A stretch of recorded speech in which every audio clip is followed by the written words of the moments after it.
दूरदर्शन मध्य प्रदेश भोपाल आपका स्वागत करता है। जैसा कि आप जानते हैं कि देश की आज़ादी की 75वीं वर्षगांठ पर हमारे देश में अमृत महोत्सव का आयोजन हर जगह विभिन्न आयामों द्वारा मनाया जा रहा है। इसी क्रम में दूरदर्शन की इस पटल पर स्वतंत्रता आंदोलन में बुंदेलखंड की भूमिका पर केंद्रित एक परिचर्चा लेकर हम आपके समक्ष उपस्थित हैं और इस परिचर्चा में हमारे साथ हैं छतरपुर से आए हुए प्रोफेसर बहादुर सिंह परमार और उनके बगल में बैठे हुए दमोह से आए हुए श्री अमर सिंह जी राजपूत। आज इस परिचर्चा में हम आपको अवगत कराएंगे कि बुंदेलखंड के अंतर्गत जो स्वतंत्रता संग्राम सेनानी रहे हैं और देश की आज़ादी में इनका जो महत्वपूर्ण योगदान रहा है, उनके योगदान को हम आपके समक्ष अपने साथियों के द्वारा अवगत कराएंगे। तो सबसे पहले मैं अमर सिंह जी आपसे पूछना चाहता हूँ कि हमारी जो बुंदेलखंड की सीमा है वो क्या है? देखिए, बुंदेलखंड को जिस रूप में आज हम देख सुन रहे हैं, इसके बहुत पहले से ही इसकी बुनियाद रख दी गई थी। इसे पूर्व काल में दसाड़ प्रदेश के नाम से भी जाना जाता था और जजोधी नाम से भी इसको उल्लेख में मिलता है। पौराणिक उल्लेखों के अनुसार मत्स्य पुराण और वायु पुराण में कालिंजर को कालिंजर के नाम से उल्लेखित किया गया है। इंद्र का एक नाम पुरिंदर है, तो पुरिंदर से पुलिंद जाति की उद्भव के उल्लेख मिलते हैं और यह पुलिंद जाति प्रयागराज होते हुए आपके कालिंजर के क्षेत्र में आसपास अपने कर्म क्षेत्र को इन्होंने स्थापित किया। मुख सुख और अपभ्रंश के कारण पुलिंद को बाद में बोलिंद और फिर बुंदेल शब्द का विकास हुआ।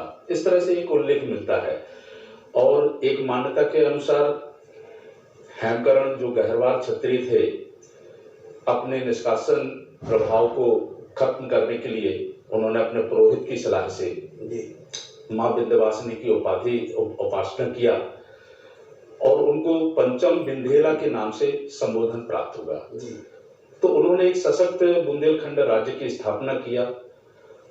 चेदी गणराज्य का भी ये हिस्सा माना जाता है। महाभारत सर्ग में इस बात का उल्लेख है। और आधुनिक इतिहास में हम देखें तो महाराजा छत्रसाल ने अपने पराक्रम से बुंदेलखंड की सीमाएं निर्धारित की, जो इस दोहे से परिलक्षित होती है। इत जमुना उत नर्मदा, इत चंबल उत टौंस, छत्रसाल से लरन की रघु रही न काहू हौस। तो जमुना, नर्मदा, चंबल और टौंस के बीच के जो भूभाग है वो बुंदेलखंड की सीमा है। बुंदेलखंड की सीमा को अवगत कराना मेरा आशा इसलिए था कि क्योंकि बुंदेलखंड के अंतर्गत स्वतंत्रता सेनानियों पर केंद्रित होकर के आज हम परिचर्चा में रूबरू हैं। आदरणीय परमार साहब, मैं आपसे जानना चाहता हूं कि जो स्वतंत्रता आंदोलन की जो चिंगारी है वो बुंदेलखंड में कहाँ से शुरू हुई, कहाँ से पैदा हुई? इस संदर्भ में मैं कहना चाहूँगा माननीय मिश्र जी कि बुंदेलखंड में आज़ादी की लड़ाई केवल अंग्रेजों से शुरू नहीं, उसके पहले मुगल और मुगल के समकालीन, आपके नाम सुना होगा, भी चर्चा भैया ने किया है, छत्रसाल का नाम है। छत्रसाल के पिताजी चंपत राय थे और चंपत राय, आपको पता है, सबको सर्वज्ञात है कि ओरछा का जो राज्य था वो मुगलों के पक्ष में होने और जनता के साथ अन्याय कर रहा था। तो महाराज छत्रसाल के पिता चंपत राय ने बुंदेलखंड की धरती की अस्मिता, अपने स्वयं खुद मुख्तारी का निर्णय और आजादी की लड़ाई की शुरुआत कहीं न कहीं अन्याय का प्रतिकार और शोषण का प्रतिकार करती वहां से शुरुआत होती है। आप सबको पता है कि उसी प्रतिकार के परिणाम स्वरूप चंपत राय जी को जंगल जंगल में भटकना पड़ता है और जंगल में ही महाराज छत्रसाल का जन्म होता है। तो चंपत राय से शुरुआत होता है और उसको हवा या उसको खाद पानी देने का काम महाराज छत्रसाल ने किया। तो ये कहें कि सच्चे मानव आजादी की शुरुआत वहां से होती है। कालांतर में उत्तराधिकारी इतने मजबूत नहीं रहे बुंदेलखंड में और फिर वो आजादी कहें कि गुलामी के प्रतीक में मुगल और फिर अंग्रेज आए। तो ये सब चीजें रही, लेकिन आप आधुनिक उस काल की दृष्टि से देखेंगे तो अंग्रेजों के शुरुआती दौर में 1798 में एक घटना मिलती है। एक कैथा स्थान था राठ के पास, वहां पर मिलिट्री की स्टेशन थी। गोपाल सिंह जी ने वहां उसको जलाया, जो सालट तक लगातार लड़े। अंग्रेजों जब उसे कहीं जीत नहीं पाए तो उनको एक संधि और सनद दे करके उनको एक राज्य का दर्जा दे दिया, गौरवली के स्टेट से उभा हुआ। इसके बाद आपने सब सुना होगा, जानते हैं बुंदेला विद्रोह 1857 की जो पृष्ठभूमि बनी वो 1842 के बुंदेला विद्रोह से कहीं ना कहीं देखने को मिलती है। 1842 का बुंदेला विद्रोह जो है, आप सब जानते हैं कि 1842 के पहले 1841 में चरखारी में एक बुढ़वा मंगल की आयोजन हुआ, जिसमें बुंदेलखंड के 42 स्टेट जागीरदार या अन्य वहां पर सामंत इकट्ठे हुए और उन्होंने अंग्रेजों के खिलाफ लड़ने का निर्णय लिया और प्रतिज्ञा की, शपथ ली। और लेकिन दुर्भाग्य से रहा कि उस समय जो महाराज पारीक्षत के नेतृत्व जो लड़ाई लड़ रहे थे, तो महाराज पारीक्षत का बहुत सारे लोगों ने साथ नहीं दिया, उनके साथ बेईमानी की। तो महाराजा पारीक्षत ने लगातार संघर्ष किया और उस अंग्रेजों के खिलाफ वहां से खुलेआम बगावत, और वो बगावत इतनी फैली कि महाराज परीक्षक ने निर्णय लेकर के, आप देखेंगे यहाँ सागर जिले के उत्तरार्ध में आप आएंगे तो नारहाट एक स्थान है, एक चंद्रपुर स्थान है, वहाँ के महाराज मधुकर साय हैं। फिर वो लड़ाई दमोह से होते हुए जबलपुर नरसिंहपुर तक हृदय साय तमाम हमारे गौड़ राजा थे वहां तक पहुंचती है, पूरा नरसिंहपुर। तो 1842 के इतिहास में हम जिसे 1842 का विद्रोह कहते हैं, वहां से शुरुआत होती है। आपको एक मैं बात यहाँ कहना चाहूंगा, आप सब जानते हैं कि हिंदी में बड़ी प्रसिद्ध कविता है सुभद्रा कुमारी चौहान की, झांसी की रानी खूब लड़ी मर्दानी वो तो बुंदेले हरबोलों के नाम से। तो हरबोले कौन थे?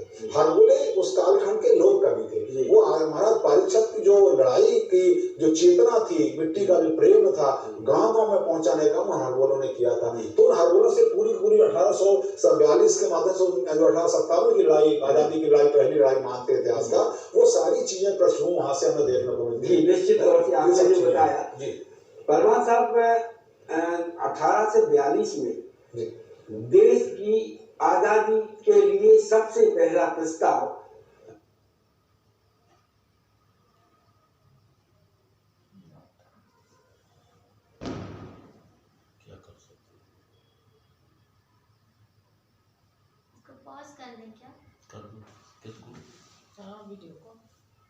चरखारी में डाला था और सभी वहां पर स्वतंत्रता संग्राम सेनानी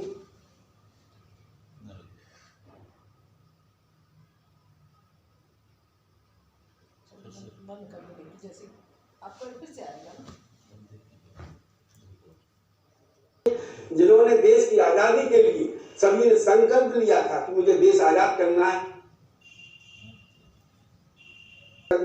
होकर के एक रहना है और चिंगारी आजादी की हमें पैदा करना है। यह प्रस्ताव महाराज पारीक्षित जी ने वहाँ प्रस्ताव रखा था और जो पारित हुआ था उसके बाद ही आजादी की चिंगारी फैली हुई थी।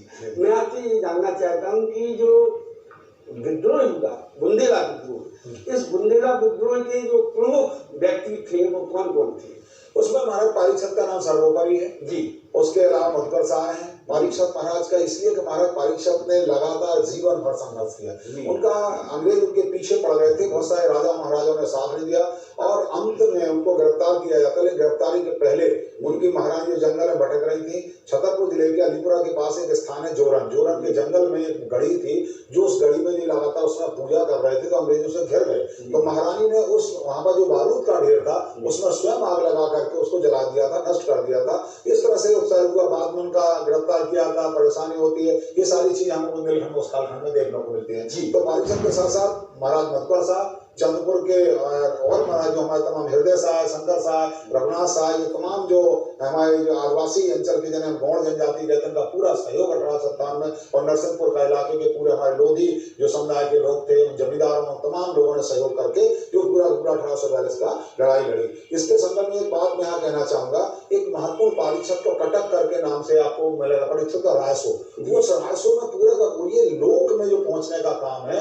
और जिसने लोक में जीवंतता रखी, वो 1842 का विद्रोह था। उसके बाद में एक और आपको नाम याद दिला दूं, जो 1857 तक चलता है, वो दिमाग देश पर बुंदेला है, वहां से वो जाते हैं और 1857 तक वो चलते हैं जी। मैं आपसे एक और प्रश्न पूछना चाहता हूँ कि जो बुंदेला विद्रोह हुआ, कोई भी विद्रोह हो, उस विद्रोह के पीछे कोई ना कोई बड़ा कारण होता है। इस विद्रोह के कारण क्या रहे हैं, कृपया हमारे क्या है इतिहास में, हिंदुस्तान के इतिहास में, भारतीय इतिहास में देखो लोगों का नजरिया अलग अलग है देखने का। जो विद्रोह शब्द आ रहा है हम उसे आजादी की लड़ाई कहते हैं, कुछ इतिहास का उसे विद्रोह कहते हैं। 1857 को लेकर हो चाहे 1842 के लेकर के हो, तो वो आजादी की लड़ाई थी। कारण क्या था कि सागर में अंग्रेजों की जो कोर्ट थी, उन्होंने आपके नारहाट और चंद्रपुर के जो हमारे राजा थे स्थानीय, उनकी लगान न चुकाने के कारण उनके स्टेट की कुर्की की। एक तो वो बहुत बड़ा मुद्दा बना और उसको जनता ने अपमान माना, राजा ने अपमान माना। 27 प्रकार के कर भी लगा वो जनता के ऊपर, उससे भी जनता बहुत ही ज्यादा आक्रोशित थी। वो 27 प्रकार के कर वहां लगे और उसके बाद में 19वीं 20वीं शताब्दी में आंदोलन चलता, वहां पर भी उसका जो प्रभाव है। दूसरा कारण ये आपका 1842 का जो पारित सभा लड़ाई थी। तीसरी स्थानीय आधार पर आप वहां देखेंगे तो लोग क्या था, अंग्रेज अपमानित करते थे, राजाओं को जन समर्थन था, लोग का समर्थन था, तो बात बात में अपमान, स्वाभिमान के साथ छेड़छाड़ करना, ये छेड़छाड़ करना अंग्रेजों को बहुत महंगी पड़ी और उसी के कारण बहुत सारा विद्रोह लगा।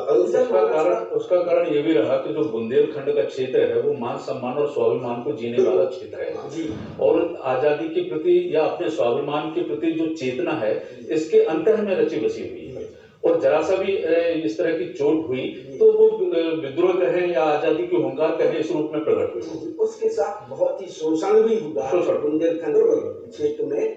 बहुत ही कहना चाहिए अंग्रेजों द्वारा इतना घातक प्रकार से जीवन जीने के लिए इतना घातक प्रकार से प्रतिरोध किया कि जिससे जनता आक्रोशित हुई। बल्कि अपन ये कहें कि जो 1857 की क्रांति हुई उसमें आपका जो बुंदेला विद्रोह है, ये केवल ऐसा नहीं है कि बुंदेलखंड तक ही इसकी ख्याति पहुंची हो, देश के कोने कोने तक ये अंग्रेजों के प्रति विद्रोह की एक जो पृष्ठभूमि तैयार हुई वो बुंदेलखंड। अच्छा परमार साहब, 1842 के पहले भी क्या आजादी की क्रांति की बिगुल कहीं बजी? इतिहास में ऐसा कुछ है? मैंने अभी जिक्र किया है आपको सामने 1798 का घटना जो कैथा वाली मैंने की, वो कैथा की जो छावनी को जलाया गोपाल सिंह जी ने, और गोपाल सिंह के जलाने के कारण ही वो अंग्रेजों ने छावनी नौगांव में शिफ्ट की, तो वो वहां से विद्रोह होता है। वहां से फिर बाद में लगातार अंग्रेज चेतन हो जाते हैं और अपने आप को बहुत प्रशासन में चुस्त दुरुस्त करते हैं और समझौता कर लेते हैं, इसलिए वहां से अमर सिंह जी, आप सागर दमोह के क्षेत्र से हैं। दमोह और सागर क्षेत्र में जो स्वतंत्रता संग्राम सेनानी रहे, उनका योगदान आजादी के लिए क्या रहा, आप उसके बारे में बताएं हमारे दर्शकों को। आदरणीय, मैं आपके माध्यम से दर्शकों से निवेदन करना चाहूंगा कि जैसा आपने सागर क्षेत्र का नाम लिया, तो सागर में रमजान करके सूबेदार थे जिन्होंने विद्रोह का बिगुल बजाना प्रारंभ किया था, और उनका साथ देने के लिए 42वीं और 31वीं जो पैदल बटालियन थी उसके सिपाही और सम्मिलित हो गए थे, जो उस वक्त के विद्रोही कर रहे थे, क्रांतिकारी काम कर रहे थे, थानों को कब्जा करना, उनको जलाना, सरकारी जो आवास थे, संपत्तियां थी, उनको नष्ट भ्रष्ट करना, वो सब करने के बाद उनके नेतृत्व में वह मोर्चा दमोह की ओर कूच कर गया था। चूंकि ये चिंगारी अकेले सागर, अकेले दमोह या छतरपुर टीकमगढ़, ये पूरे देश में सर्वव्यापी हो गई थी, तो ये चेतना हर जगह पर फैली हुई थी। दमोह में भी उस वक्त हिंडोरिया के मालगुजार थे, आपके रघुनाथ जी हो गए, और इस तरह से देवी सिंह हो गए, आपके करण तिवारी हो गए, ऐसे कई लोग जो है ना अपने अपने स्तर पर आजादी के लिए संघर्ष ये कर रहे थे, क्रांति का बिगुल बजा रहे थे। इस संदर्भ में ये घटना का मैं जरूर उल्लेख करना चाहूंगा कि अंग्रेजों का साथ देने के लिए रघुनाथ राव और अजब तिवारी जी, अजब दास तिवारी के 11 सदस्य परिवार के, जिनमें महिलाएं भी, बूढ़े भी और बच्चे भी सम्मिलित हैं, उनको फांसी दे दी गई थी।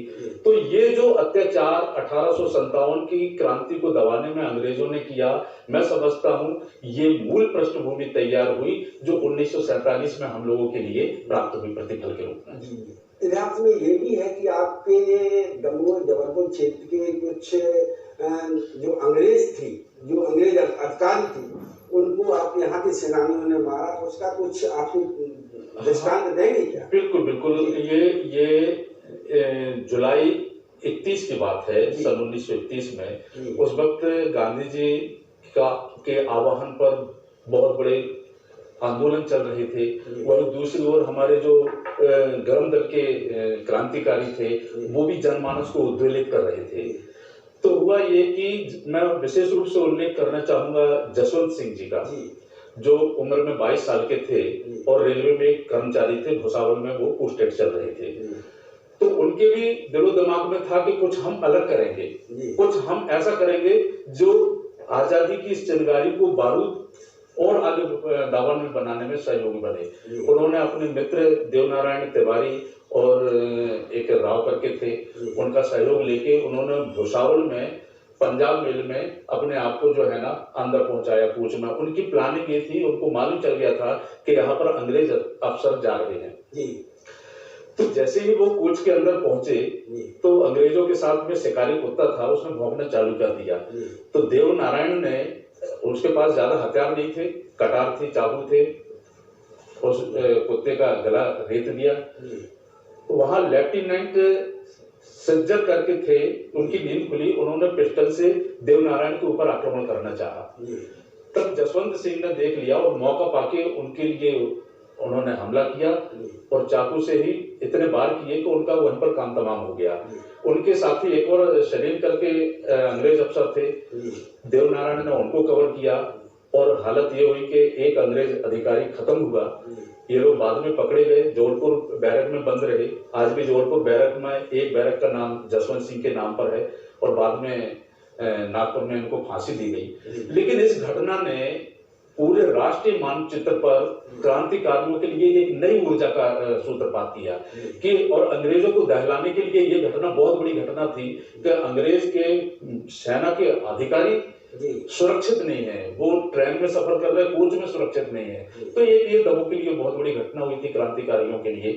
एक ये संविधा जो अर्पित की गई, ये बहुत बड़ी संविधा थी। जी परमार साहब, बुंदेला विद्रोह में माँ कब आएगा? अभी आएगा। अरे बोलो ना माँ, कब आएगा? बोलो ना, अभी आ जाएगा। ये ले, आ गया कुआं। अरे कुआं नहीं माँ, हमारे घर नल से जल कब आएगा? नल से अरे गुड्डी, बहुत जल्दी आएगा पानी। जल जीवन मिशन आ चुका है। हम एक कदम उठाएंगे तो सरकार 10 कदम उठाएगी। सच? तुम्हारे मुंह में घी शक्कर। घी शक्कर नहीं माँ, स्वच्छ जल। 2024 तक देश के सभी 19 करोड़ घरों में पहुंचेगा पीने का साफ पानी। अब होगा हर घर जल। जल जीवन मिशन, जल शक्ति मंत्रालय, भारत सरकार। जी हाँ, हार्दिक स्वागत है पुनीत मिश्रा जी का। मेरी पर्सनल राय है वो है कि ट्रेनिंग बहुत इम्पोर्टेंट है। तो ड्रामा स्कूल मेरे लिए बहुत इम्पोर्टेंट पड़ा हो रहा है और वहाँ पे जो हमारे फैकल्टी थी, अद्भुत थी, उनसे जो सीखा वो तो सीखा है, लेकिन जब आप पढ़ रहे होते हैं तो आप ज़्यादा अपने कलीग्स से सीखते हैं, क्योंकि उनके साथ आप 24 घंटे बिताते हैं। थिएटर, दूरदर्शन और बॉलीवुड, लेकिन अगर मैं कहूँ कि एक चीज है जिससे इश्क है, तो वो क्या है? थिएटर है, दूरदर्शन है या फिर सिनेमा, बड़ा सिनेमा? अगर कोई ये कहता है कि हम थिएटर इसलिए कर रहे हैं कि मुझे सिनेमा में जाना है, तो वो मुझे उससे ऐतराज नहीं है, बिल्कुल सही है। लेकिन थिएटर सिनेमा की सीढ़ी नहीं हो सकता है। थिएटर अपने आप में एक अलग माध्यम है। माँ कब आएगा? अभी आएगा। अरे बोलो ना माँ, कब आएगा? बोलो ना, अभी आ जाएगा। ये ले, आ गया कुआं। अरे कुआं नहीं माँ, हमारे घर नल से जल कब आएगा? नल से अरे गुड्डी, बहुत जल्दी आएगा पानी। जल जीवन मिशन आ चुका है। हम एक कदम उठाएंगे तो सरकार 10 कदम उठाएगी। सच? तुम्हारे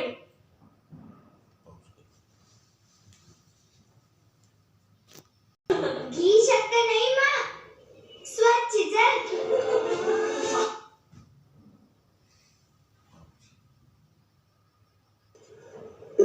कहा जाता है कि इन लोगों ने अंग्रेजों का साथ दिया।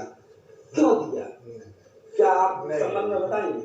जहाँ तक मैंने सुना है कि इनकी जो है व्यक्तिगत, इनका कोई राज्य की कोई सीमा थी, कोई क्षेत्र था जिस पर अंग्रेजों ने कब्जा कर लिया था, और उस कब्जे के अंतर्गत कोई ऐसा दृष्टांत क्या आपकी नजर में है? नहीं, जो आपने कहा ये बात पूर्णतः सत्य नहीं है, सत्य है। आप जो बखत वली महाराज की बात या मर्दन सिंह जी की बात कर रहे हैं, ये दोनों 1857 में झांसी की रानी के लक्ष्मीबाई जी के परम सहयोगी थे। नहीं, 1857 में घटना है, ये 1842 में नहीं थी, 1842 के ना होकर के 1857 के हैं। और इन दोनों लोगों ने दिन रात एक करके झांसी की रानी के साथ पत्राचार भी है, उपलब्ध है। और पूरी तरह से आपको पता होगा बानपुर का जो मर्दन सिंह का नगर था, उसको उन्होंने अंग्रेजों ने अपनी तोपों से उड़ा दिया था, पूरे समूल नष्ट कर दिए, गांव को लूटा है और समूल नष्ट किया है। और बखत वली जो साहेबल के राजा थे, उनको भी लगातार इन्होंने तो जो है ना सेना में भर्ती चालू कर दिया था। और महारानी लक्ष्मीबाई ने उनके लिए पत्र लिख के इसके लिए संतोष व्यक्त किया था। तो ये 1857 की बात है, उसमें आते हैं 1857 में साथ दिया, लेकिन 1842 में इन्होंने अंग्रेजों का साथ दिया, ऐसा इतिहास में उल्लेख थे जहाँ तक मैंने पढ़ा है। हम इस पर ऑन कैमरा पे ज्यादा मैं नहीं कह सकता, मुझे ऐसा पढ़ने में नहीं आया है। हाँ, नहीं, आगे किसी और प्रसंग में इस पर गहन चर्चा होगी, मैं इस बात से आश्वस्त हूँ। लेकिन 1857 की बात आपने छेड़ दी, तो झांसी की रानी के बिना बुंदेलखंड की चर्चा अधूरी नहीं। और झांसी की रानी ने जो काम किया, उनका साथ दिया करारा के रघुनाथ सिंह, जवाहर सिंह, उसके संदर्भ में तो मैं तो आदरणीय इस वक्त मैं ये भी कहना चाहूंगा, बुंदेलखंड ही विश्व मानचित्र पर एकमात्र ऐसा क्षेत्र है जहां पर नारी शक्ति ने युद्ध भूमि में जाके अपने जौहर दिखाए हैं। रानी दुर्गावती को ले लीजिए, मुगल जो साम्राज्यवादी आंधी चल रही थी उसको रोकने में उन्होंने अहम भूमिका निभाई। महारानी लक्ष्मीबाई और तो और उनकी जो सखी सहेली थी झलकारी बाई, उसका भी जो है और अवंती बाई है, ये सब इसी क्षेत्र की थी। नहीं, अभी हमने महाराज पारीक्षत की बात की, उनकी पत्नी राजू की बात की, महाराज चंपत राय की पत्नी ने स्वयं अपने पति का आत्मोत्सर्ग किया। तो बुंदेलखंड में लगातार वो परंपरा है, उस प्रकार से सब चीजें हैं। तो ये लगातार उसमें से लड़ाई पूरी आपको देखने को मिलेगी। तात्या टोपे आते हैं, ये सब लोग लगातार 1857 की जो पूरी क्रांति है वो बुंदेलखंड चंद सिंह राजा है, आप बाद में आएंगे, ये सब चीजें आपको देखने को मिलेगी। आपको यहाँ देखना, आप से एक और हम प्रश्न पूछना चाहते हैं कि आजादी के लिए लोग कभी अपने बुंदेलखंड के कौन कौन से रहे जिन्होंने अपनी रचनाओं द्वारा आजादी की क्रांति में साथ दिया? बहुत सारे जन कवि, लोक कवि गांव-गांव में जो रहे, उन्होंने आजादी के दौरान अलग जगाने में अपनी महत्वपूर्ण भूमिका निभाई। जो हरबोलों की मैंने शुरुआत में चर्चा की थी, आप कल्याण सिंह कोर्रा का रासो पढ़ लीजिए, एक भग्गी राव जी का रासो है जो आप पढ़े झांसी को कटक के नाम से, उसमें एक उन्होंने टेक रखी है जो झांसी की लटी तक है सुनता है काल का खाई। इस प्रकार की बात करके लगातार मंच गायकी के माध्यम से पूरा झांसी की रानी को नायकत्व देते हुए लोक रचनाएं लिखी। आधुनिक काल में आप देखेंगे तो नरसिंह गुप्त से लेकर के बनारस चतुर्वेदी के देखें, कवि दुच किशोर को देखें, घासीराम व्यास को देखें, एक ऐसे अनेक नाम हैं। गंगाधर व्यास के साथ साथ गंगाधर व्यास ही राज कवि होते हुए उन्होंने लगातार इनके समर्थन में कहीं ना कहीं लगा। ये सारे लोग कवि आपने उस कालखंड की गारी मिलेंगे, आपको मंज मिलेंगे, आपको फाग मिलेंगे, जिसमें गांधी की चर्चा है, जिसमें शोषण की चर्चा है, जिसमें अन्याय के खिलाफ की चर्चा है और अंग्रेजों के खिलाफ लड़ाने के संदर्भ में बहुत सारी ऐसी चर्चा हमें सुनने को मिली है। ये सब आपको देखने को मिला। आजादी की क्रांति में बुंदेलखंड के अंतर्गत पीतम्बर ओडिशा स्टेट का भी महत्वपूर्ण योगदान रहा है। लाला राम वाजपेयी, श्यामलाल साहू जी, सरदार सिंह जी, मोहनलाल गोयल जी, नारायणदास खड़े जी, श्री ताराचंद जैन जी सहित तमाम स्वतंत्रता संग्राम सेनानी हैं जिन्होंने अपने आजादी के लिए अपने जीवन को समर्पित किया। और मैं अब एक अंत में आपसे ये भी पूछना चाहता हूँ कि बिना खड़क ढाल की आजादी मिलना कहाँ तक आप इसे सही मानते हैं? मैं देखो इस बात से सहमत नहीं हूँ कि बिना खड़क ढाल के, उसमें दोनों दलों का पूर्ण योगदान है, दोनों के समन्वय से वो मिला है। तो गांधी जी का जो उन्होंने चर्चा की है, एक घटनाक्रम और मैं खासतौर बुंदेलखंड की चर्चा में छूट जाए, वो 1931 के बुंदेलखंड का जलियांवाला चरणपादुका में होने वाला गोलीकांड, ऑन रिकॉर्ड 6 लोगों की शहादत हुई और बहुत ऑफ रिकॉर्ड बताते हैं 50 लोग नोरल नदी के किनारे मारे गए और कर्नल फिशर ने उसको घेर करके मारा था। मकर संक्रांति गुड़ का मिला था। निश्चित तौर से हमारे देश को आजादी जो प्राप्त हुई है वो सिर्फ अहिंसा से ही नहीं, हिंसा और अहिंसा दोनों के माध्यम से, दोनों के दौर से हमारे देश के सेनानियों को गुजरना पड़ा, तब हमारे देश को आज़ादी प्राप्त हुई है। स्वतंत्रता आंदोलन में बुंदेलखंड की भूमिका पर एक संक्षेप में हमारी ये परिचर्चा हुई। आप लोगों को कैसी लगी? कृपया दूरदर्शन को जरूर एक पत्र डालकर अवगत कराएं। धन्यवाद। वंदे मातरम। जय। एक